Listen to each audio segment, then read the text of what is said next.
Hello, guys, and welcome back to another episode of Supercoach, mates. Well, the countdown is on. We are less than 1 week away from the first match of the 2023 season.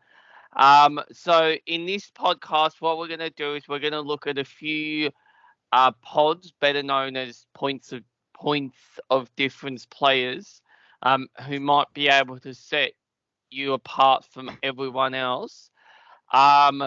So we're just gonna get straight into this one. Um, so this is gonna be a similar format to the other podcast where I've got two players from the same positions, and we're basically just gonna give our verdict on which option we'd pick, and perhaps just a small, couple sentence reasons why.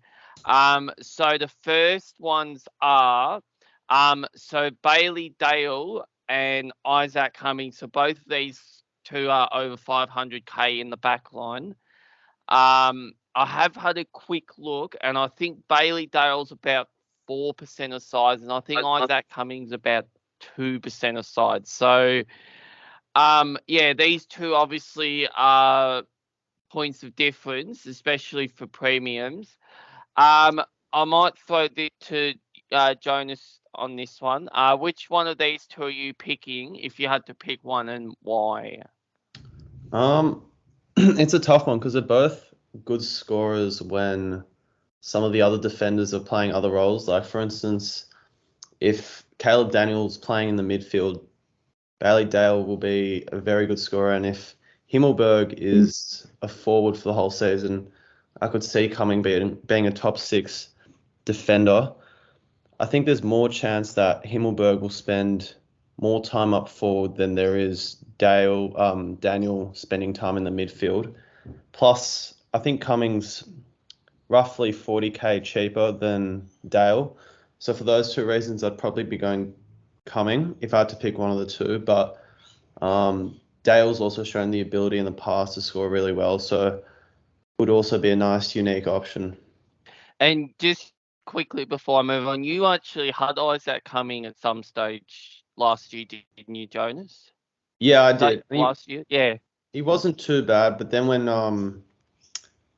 Himmelberg sort of started hogging the kick-ins, it really negatively impacted Cummings' scoring, so that was a bit unfortunate. But with Himmelberg playing up forward, or slated to at least this year, it could make Cumming a nice little option again. But there are a few distributors in GWS's backline, like Whitfield and Ash, who are naturally going to take some of his points. So for that reason, I don't really like picking either option because there is a bit of risk attached with them. But if you're saving 40k, I would definitely much rather Cumming. Yeah. Thomas, are you the same here? Yeah, pretty much. Cumming, it's funny because we'll talk about a player later on in the midfield who, if I bring in, Cumming is the one that comes in as well. It's a tough one, as Jonas knocked off a fair few good points. Just to add to that, I think the problem with Dale, he's very good when he gets the ball and he just boots it forward, and he's basically their main distributor out of the defence, even with Daniel in the side. Only issue is, I think I've just got the stats up here, he kind of phased out towards the end of the 68, 88, 83, 80 in the last 4 rounds of the season, and then the elimination final after that. Before that, he was very consistent and didn't really go below 90. Cumming, as Jonas said, is a beneficiary if Himmelberg goes forward, but the flip side of that is that there's a risk that Whitfield and Ash will take points off each other, will kind of share the load a little bit. There's not going to be one main distributor at that D50. Cummings probably got the luxury, as does Dale, of kickouts, but I'm probably leaning slightly towards Cumming. As Jonas said, I think there's more assurity with Himmelberg predominantly playing forward than the likes of Richards and Daniel playing back as well. Just got to keep in mind that obviously the Dogs smash North, but also the fact that Ed Richards went down pretty early as well. So, he accumulated a lot of points after that one as well. So, he's Dale's got a license to kick in that side, which is great, but I think Cummings just edges past the 2 and is someone that I'm looking at closely as well before round 1. Yeah, so obviously as Jonas touched on, so Cummings basically 40k is 39.9k cheaper, so we'll just say 40k. I think these options are both really, really solid. I'd probably lean towards Dale because he's done it before, but I think Cummings, it could even be Cummings' year this year where he sort of shoots up into the 100 average. So Liam Baker and Harris Andrews. So obviously Baker sort of really plays everywhere, whereas Andrews is more your lockdown intercept style defender. Thomas, who are you going for in this battle and why? Probably Baker. He's got defensive forward eligibility. I think with Short rolling into the midfield. I don't know if Short was injured in that preseason game and got injured. I'm not too sure. Yeah, he did. I think it was a calf. That's what I thought. So if that's the case, and if he's a doubt for round 1, I'm not too sure what the injury update is for that. But yeah, Baker could be a big beneficiary out of that. I think he solidified his role in the D50. He does a lot of transition stuff moving into the midfield. So your classic 1-2s, as you can see there, 36 disposals in a pretty comfortable defeat against Melbourne is pretty impressive. He's one to look out for if you want to go seriously point of difference in the forward line. In particular, I think the defence is pretty locked up with the amount of players there that I think can solidify their positions in top 6, and Baker probably just misses out. Andrews, we put up there just as a very different point of difference. I think the Lions looked amazing against the Cats. They smashed them up pretty comfortably. As long as the Lions are doing well, I think Andrews as well. He seems to have a bit of a new lease on life. But I don't know if Nathan, correct me if I'm wrong, if he was a captaincy last year. For Brisbane? Yeah, I'm not sure. No, it was Zorko. Yeah, well, he definitely was in the leadership group. He was vice captain. Yeah, that's what I thought. Didn't look great. He was a shadow of his former self, I think, last year. But he definitely showed in the preseason game what he's capable of. And as long as he's intercepting, and he got 23 disposals of defenders, quite impressive as well as a key defender realistically. Pretty impressive results around. But you've got to take into consideration there was no Hawkins or Cameron for the Cats in that preseason game. So it's a bit of a very small sample size, but he's one to kind of keep your eye on because he's capable of hitting huge numbers if he's intercepting and kicking the ball. Jonas, which side are you going for here? Is there an option C, which is neither? Because, they've had good preseason games, but Andrews is a full back who's going to have games where he doesn't score much, and Baker's so versatile that he could be stuck playing in a horrible risk position. And he'll have some good games like that one, and then he'll have games where he doesn't score very well. So neither of these players is going to be very close to being top 6. So for that reason, I wouldn't be picking them, because if you're the only one picking them and they do what they're expected to do, which is score all right but nothing special, then you're not going to be winning out of the pick. But if I had to pick one, it would be Baker, purely because Andrews is a fullback, and fullbacks generally tend to score pretty poorly. Yeah, well, I've actually just had a look on here, and it says Baker's actually got an appendix injury. He's not expected to be available. So I'm not sure where that's come from, because that's the first time I've heard of it. But I think I would agree here. I think the forward swing for Baker puts him slightly ahead of Andrews, and also is about 10k cheaper. So I think I would go along with Jonas and pick neither, but if I was forced to, I'd go Baker. Midfielders, so Libba and Josh Kelly, obviously both proven performers that play probably slightly different roles for their side. Jonas, who are you picking out of this one and why? Josh Kelly probably, because he looks like he's going to get a fair few more CBAs this year, and that generally translates into better scoring. he's going to have far less competition in that midfield. He's got a pretty soft fixture, but all that doesn't change the fact he's still injury prone. So it is a bit of a risk, but this could be the year he really solidifies himself as a top 8 midfielder. So it could be definitely a good option.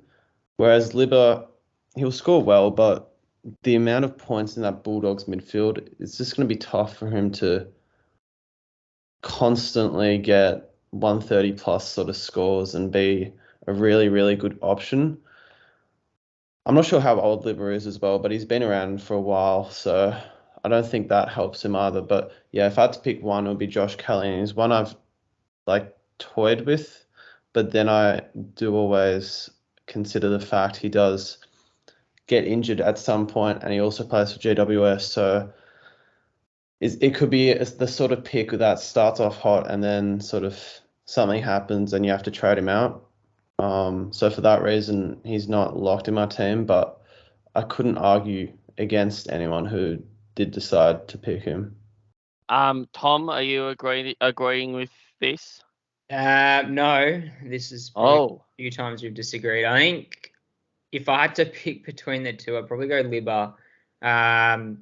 Kelly's basically made out of toilet paper, so you can't trust him for a period of 22 games. I get that he's a gun when it comes into the midfield, and he's a nickname Rolls Royce for a reason. But yeah, every time I've seen him last season when he played in the guts, you just wince every time he gets the ball because you know that something's going to go wrong. Obviously, in the last couple of seasons, he pushed off to a wing or something to kind of utilise like your Tarantos and Cogs in that midfield rotation as well. But yeah, Kelly, where he showed why he was so dominant in that preseason game when he plays pure mid. I mean, 138 Supercoach points, almost 40 disposals. Like we know what he's capable of, and he tends to like to kick the ball as well. So better off that way than you're in and under stuff. But on the flip side, I mean, Libba, yeah, he dominated against North. Obviously, it is against North.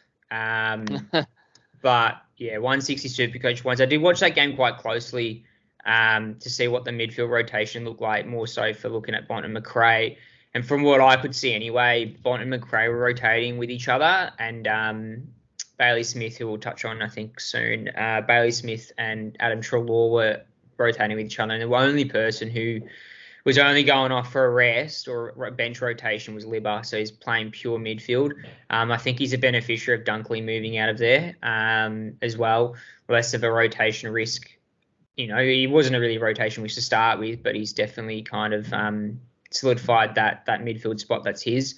Only thing that I probably would have, considered him as a genuine potential point of difference if they didn't have such a shit start of the season with regards to fixtures. I mean, they got the D's first up, and both games they played against Melbourne last year, he scored sub 100, but after that he was fine. So it's a tough start for him, and I think he'd be one that if he gets a hot start against the D's, I'd be looking to bring him in as kind of a correctional trade or someone that I missed out or missed out on the boat before the season started, because I could see him kind of lighting it up a little bit without the likes of Dunkley in there as a not big body, but an in-under-gun who did what Dunkley did as well, but just there's more points for him now. And, allow the likes of Bonapelli and McRae to do it on the outside as well. But, yeah, it's a tough one. But I'd say Libba purely based on the fact that Kelly's a hospital case. Yeah, well, I'm actually going to side with Jonas on this one because I think the orange tsunami is back, and I think I think that suits the way that Kelly's going to play. And I think the thing with Libba is I'm not sure how. I actually think Dunkley leaving might have a negative effect on him, and I think he might have to become the pure centerman like what Dunkley played. Whereas I think Kelly will actually play more in the middle as opposed to being out on the wing. And when he plays, he scores. He's probably one of the best kicks in the Giants side now. So yeah, when he plays Kelly, he just scores for fun. So I will side with Jonas on this one. So as Thomas alluded to here, Bailey Smith and Hugh McCluggage So two probably rising stars. I don't think McCluggage is really that young anymore. Jonas, who are you picking out of these two? I feel like every year goes by and McCluggage tempts some people and then he has a few good games, but always finds a way to like average close to 100, 105. And last year I brought in Bailey Smith on the premise that he'd become forward DPP eligible. And he did, but then he got into some hot water and it ended up being a failed pick. But this year it could be a good avenue or an option to start Smith in the hope that he sort of splits his time in the forward line and the midfield and gets forward eligibility in round 6 and then you swing him forward. So for that reason, I'd be picking Smith.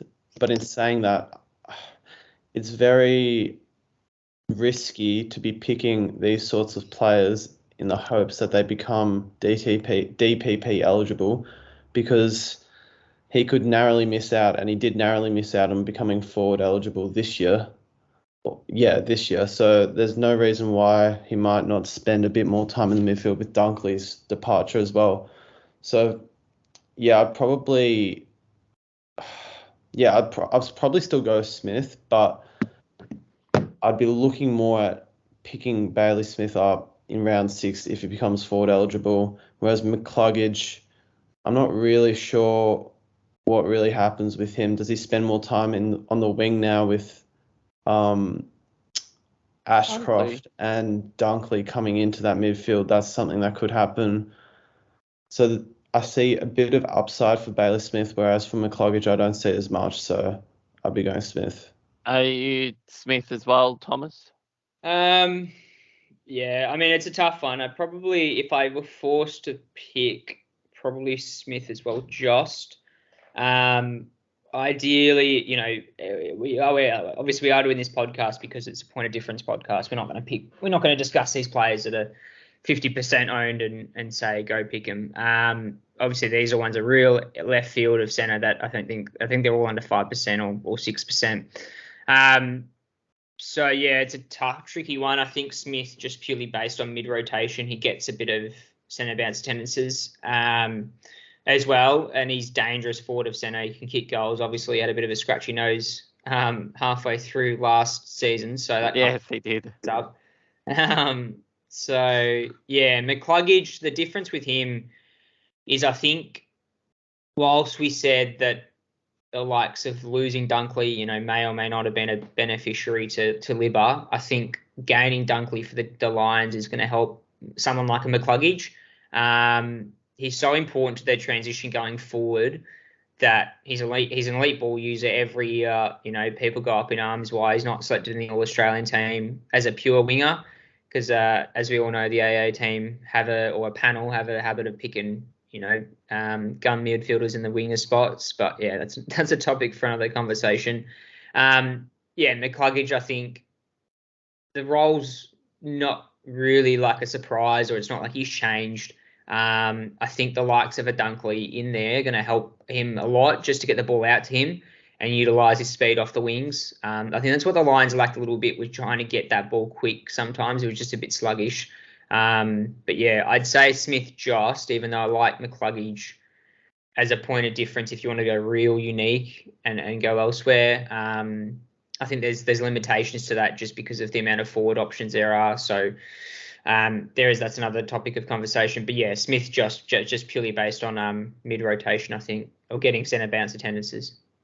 Yeah, I'm Bailey Smith as well. And I'm going to look at this from a statistical viewpoint and say, I think before he got rubbed out, Smith, I think he was the number one average disposal winner in the league, but he had the second worst kicking efficiency going inside 50.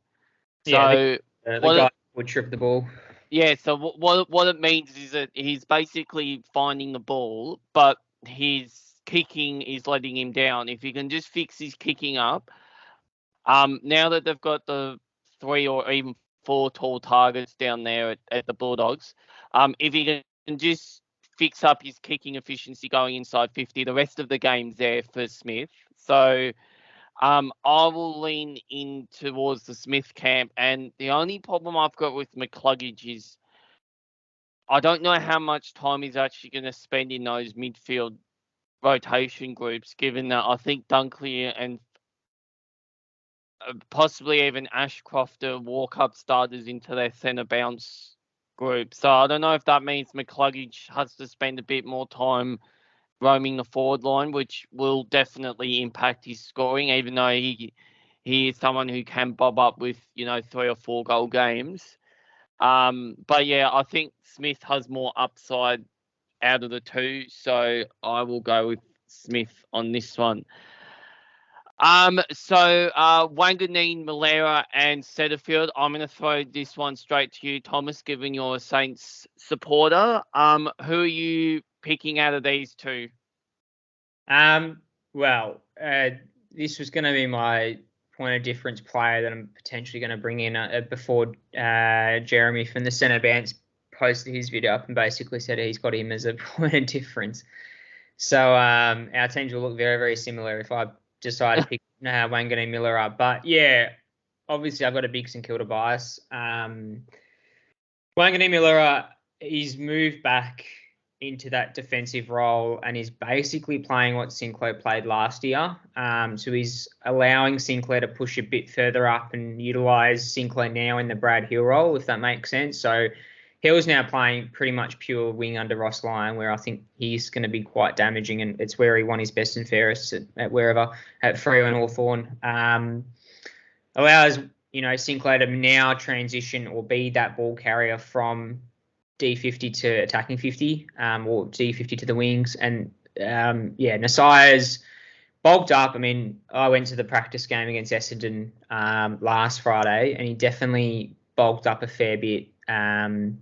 He said, he's got a few kilos added onto him, and he can definitely hold his own in tackles. I think last year was quite a skinny kid and looked quite vulnerable to getting absolutely smashed into the turf. But now he's put on a few kegs and actually looks quite damaging when he's defending as well. He took 7 kickouts, 5 of them played on as well. So he's splitting the load with Sinclair, it seems like. Obviously, Dougal Howard, I think, sometimes takes kickouts as kind of a rush kickout to hoof it up forward. But I think, fingers crossed for St Kilda supporters. I think like our transition out of D50s used to be terrible, but with the likes of Wanganeen, Miller and Sinclair kicking it out, it's a lot more consistent, I think. I think he scored 107 AFL fantasy points. We weren't huge in AFL fantasy with regards to the correlation of scoring, because usually you don't get more than 120, 130 in AFL fantasy. I think the role is definitely there for him to take. Just whether to be seen if he can last the full 22. Setterfield on the flip side, I'll let Jonas talk a bit more about Setterfield. But he's one I think is a bit more of a flash in the pan with how he went in a pretty low pressure game, realistically. I think the role's there for him, but I mean, there was probably a reason why the Blues let him go as well. He was never really a start-up in their side, and, Essendon are a lot worse side than the Blues are, I think, on paper. And I think Setterfield just had a really good game. I don't think he can continue that form going on. I mean, I'd be interested to see what you two think about that. But, yeah, I'd say Miller by a long way, and he's one that I think he's the one at the moment who I'm deciding whether or not to bring in to change my structure a little bit. Yep. Jonas, what are you doing with this one?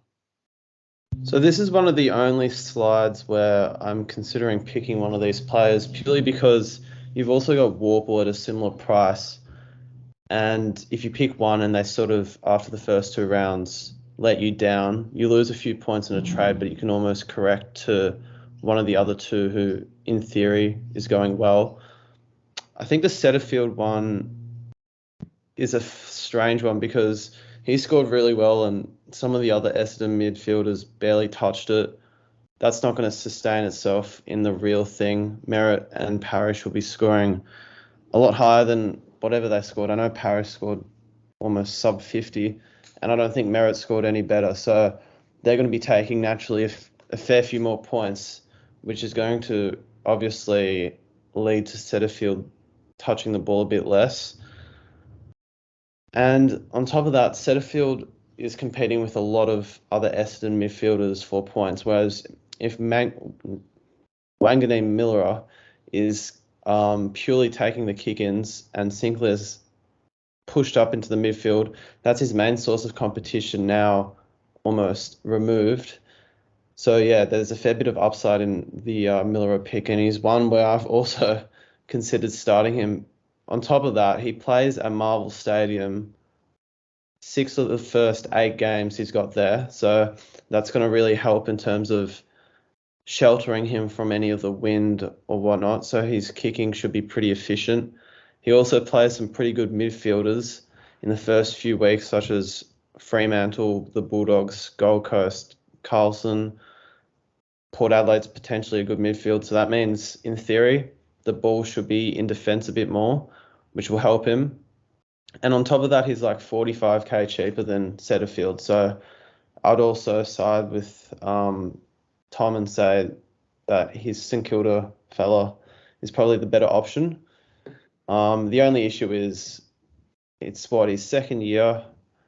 He is still learning his way through the AFL system. He could very easily be a failed selection if Sinclair decides to move back and take some kick-ins. But say in the first 8 weeks he takes the monopoly of kick-ins, does a few nice things, averages 90, 95, you can sort of get his price up to about 430, 450 and go from there. And the good thing is he's mid eligible, but after round 6 you can swing him into defence, which never hurts.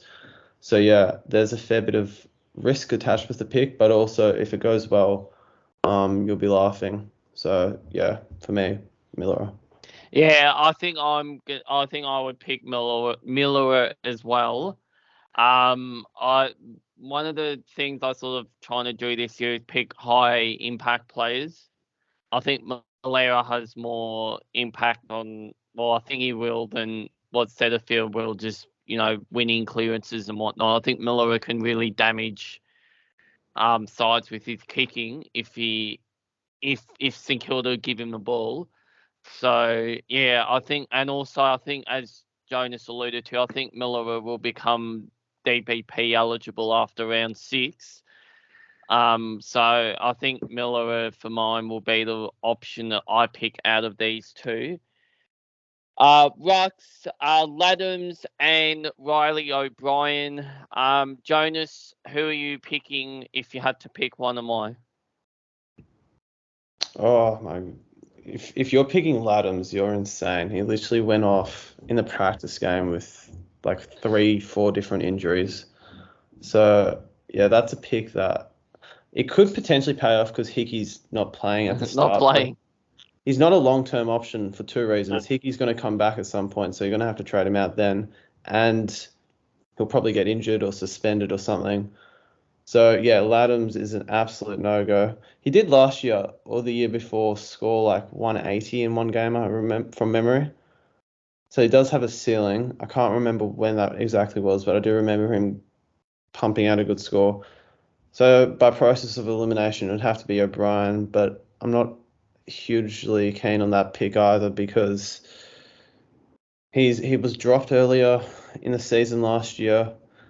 But in saying that, I think he said this has been his best preseason to date and whatnot. So you could see him sort of becoming a top 5 ruckman. But then again, at the start of the year, do you want to be paying 450 or whatnot for someone who's not going to be a keeper for the whole year?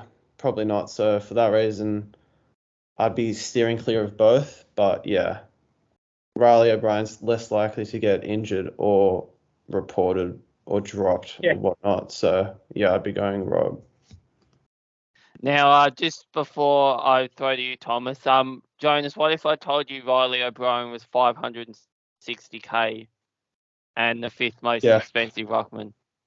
I mean, that sort of suggests to me that I have clearly not considered either option, but it also suggests that he has the ability to score and must have done pretty well last year. But at 560k, I mean, why not just go for someone either a bit more expensive like your Witts or Darcy, or just go down to a Marshall if you don't have him already. Yeah. Thomas, what are you siding towards?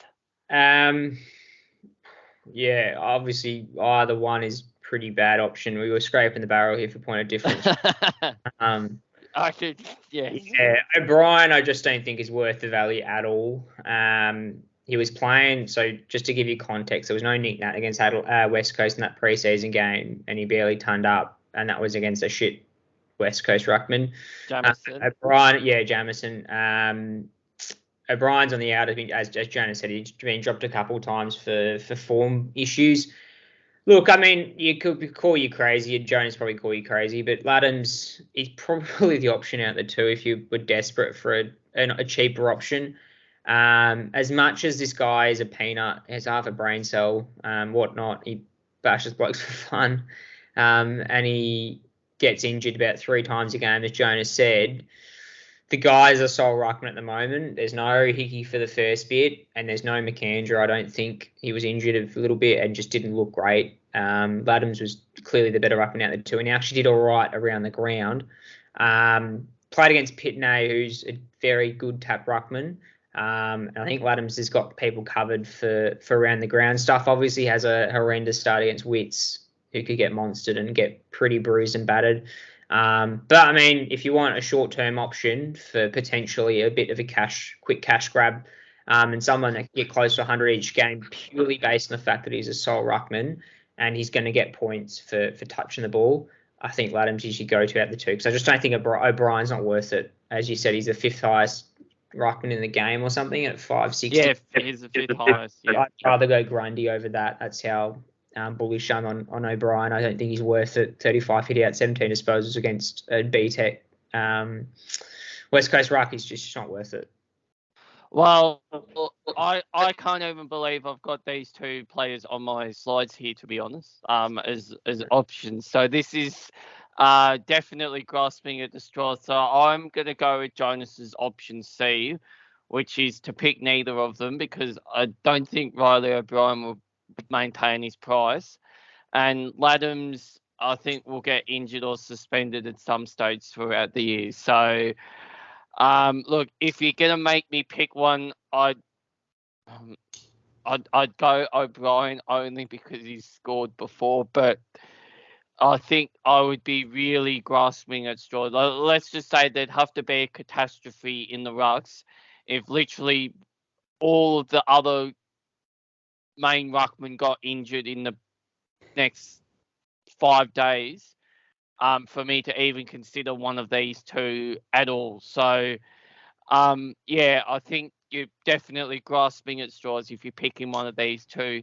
Yeah, just to add on to that, you're better off probably writing the names of every ruckman on a sheet of paper, chucking them in a hat, and then selecting them, or selecting one or two of them. You'll probably end up with a better result than you would picking either of these two. Yeah, I think I would rather pick Rattigalea at R1 than pick either of these guys at R1. So I think that's enough said. Moving on here. So Zach Bailey and Dylan Moore. So I'm going to throw this one to Thomas, because I think Jonas might be biased in this one, given that he's affinity for one of these guys last year. Who are you picking here, Thomas? Yeah, Dylan Moore, it was very, very impressive in the start of that Pracky game against the Pies. Obviously, Nathan Jonas watched that game, so they were a bit more intel with Moore. 70 Supercoach points, which is not the worst in the world for a forward, but to do it in basically a half was a bit ridiculous. Obviously, the Pies are known to leak opposition scoring, but 15 disposals, 2 goals for 70 Supercoach points is definitely very impressive. I think it helps that it's not like he gets thrown to the middle and it's what he's doing from there. He's basically that 6th midfielder, or not 7th midfielder, sorry, pushing from high half forward into the guts and just getting that ball and running forward. So he's often not a tagging issue or taggability issue, because he's basically being shielded in the forward line and then running chaos in the midfield. And I think he had that kind of starter year in that role last year and warmed up to it. Obviously had a few poor games and and kind of suffered a little bit. But yeah, he was one that I think really flourished throughout the season and really developed into that real damaging high half forward role.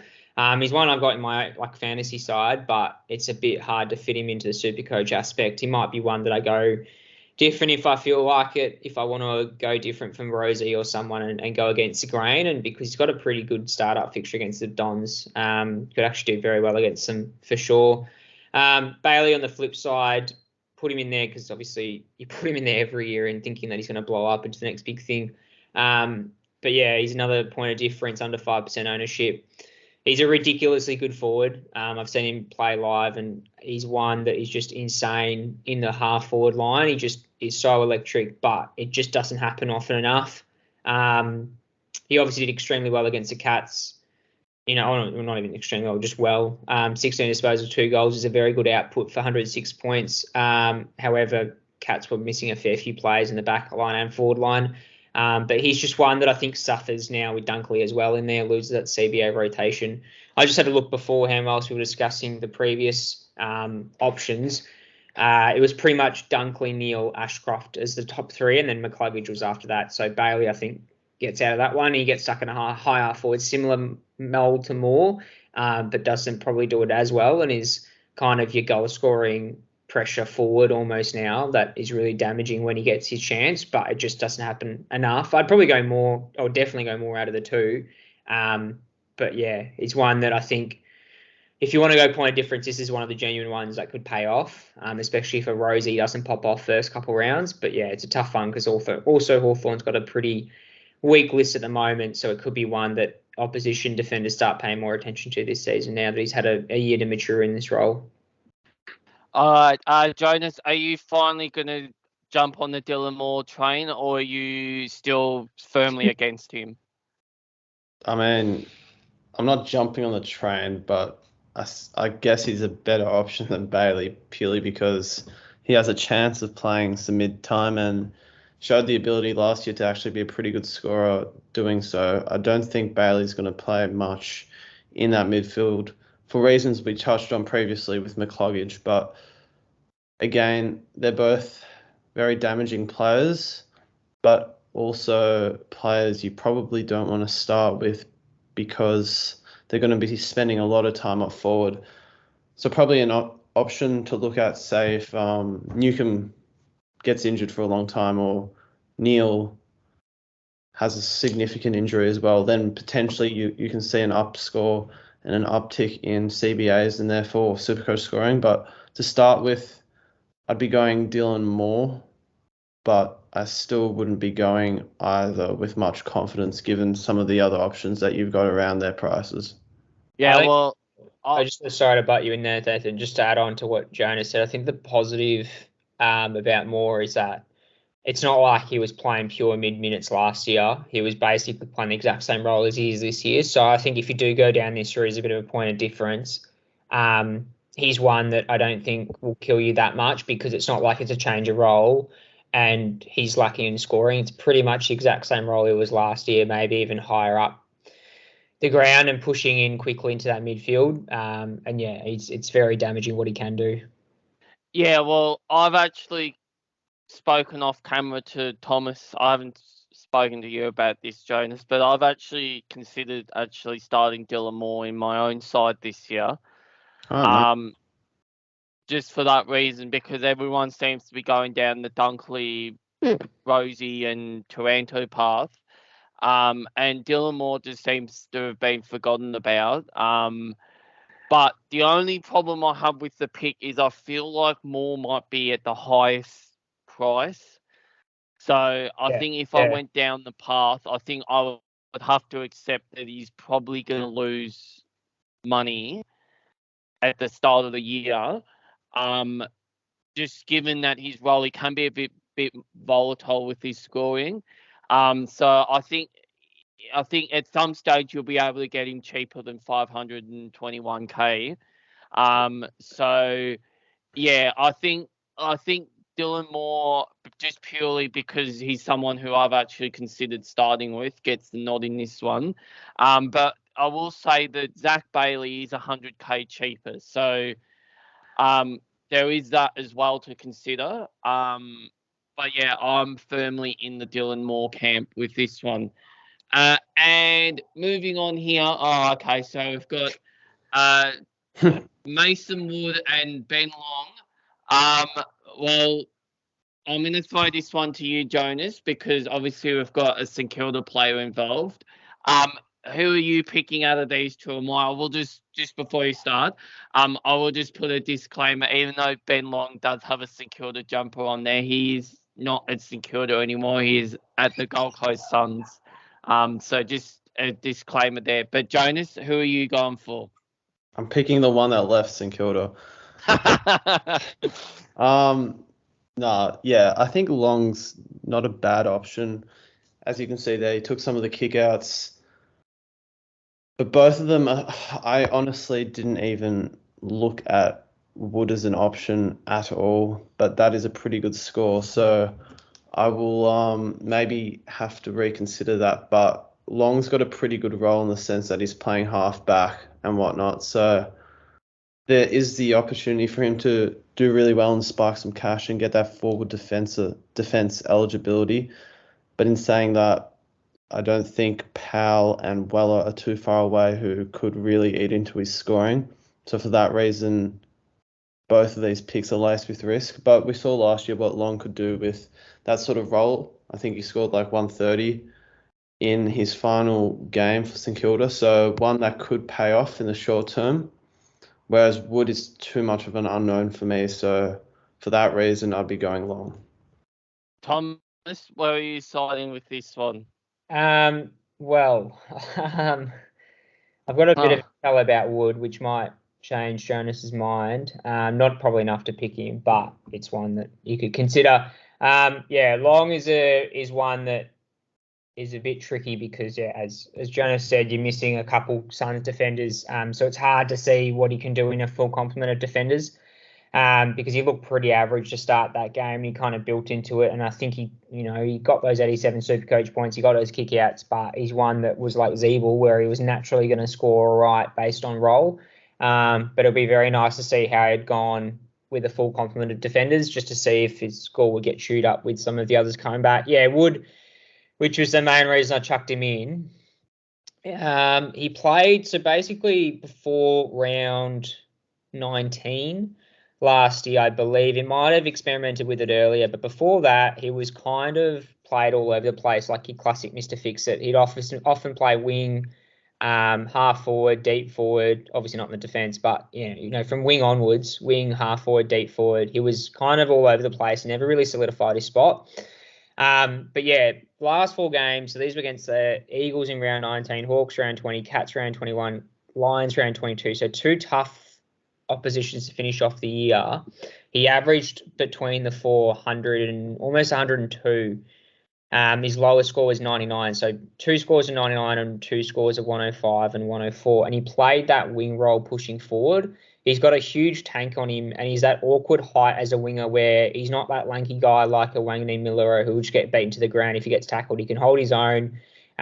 He was close to best on ground, I'd say, second to Machito Owens against Essendon. Obviously, it's a different story in pre-season with a bit more space to move around. But he looked real damaging off a wing, and he was one that clunked a lot of contested marks when Essendon were bombing out of defence to the wing where the aim is to obviously nullify it because of the ruckman. But he was there basically clunking half those marks and putting it back into attacking 50. And his kicking's actually improved a little bit from last year. He was average last year, but he seemed a bit more confident in that role and definitely showed almost 130 Supercoach points. And 15 marks is ridiculous. That's a lot of marks off a wing.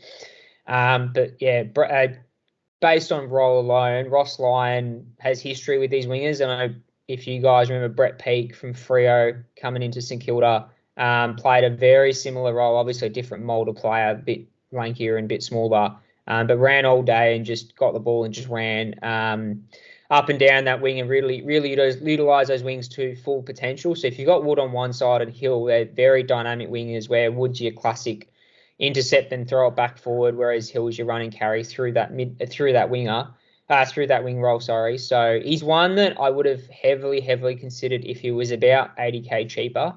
issue is, I've just got his price up on screen now. He's almost 400k because of his hot end of the year, which means because you're picking someone like Errol Goulden, which a lot of people are, it kind of prices you out a little bit. Unless you go a rookie, say F6, and then go, say, a Wood F5 instead of a Tanner Bruin. I'd say he's someone that could compete with Bruin in that spot if you're putting them head-to-head a little bit. Just because the roles there, I think, for Wood, he's finally solidified a position as that high half forward, pushing into a wing and running up and down that wing. But yeah, it's a tough one. I probably wouldn't pick either realistically, but if I were forced to pick one, I'd probably take the risk on Wood.